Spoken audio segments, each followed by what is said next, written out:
Mahuhuli yan si Bato kung gagawin ni Remulla, John Vic Remulla at ni General Nartates yung trabaho nila.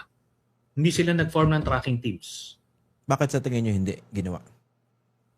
kasi ayaw. Dahil? Ganun yun. Ayaw huliin. Parang hindi. Parang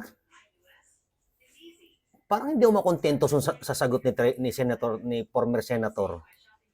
Parang hindi smart, no? Ganun ba dapat ang sagot? Hindi ba dapat kailangan technical yung sagot niya? Parang ang babaw, no? Parang alam mo yun, parang ganito lang, no?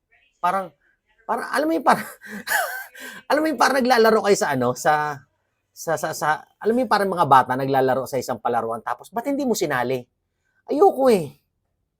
Ayaw niya kasi, sabi niya ayaw eh. Ayaw, bawal daw isali. Alam mo yung parang naglalaro lang kayo ng tagu-taguan. Parang ito, ba't hindi niya inano, tinaya, alam mo yung taya-tayaan, ba't hindi niya tinaya? Ayaw niya eh. Hindi ba, parang ang babaw ng sagot, parang hindi bagay para sa isang senador. Alam mo yun, pwede naman sabihin na baka may technical difficulty sa papel or something. Pwede yung mga ganun, alam mo yung mga terminology ng mga elite na senador, alam mo yung ganun.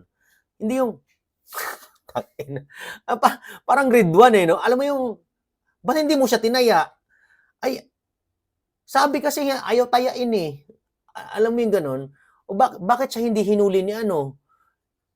Di ba tagu-taguan to? Ba't hindi niya inano? Ayaw eh. Wala lang ang babaw. Hindi inano. Pero, ganun ba dapat ang tamang sagot?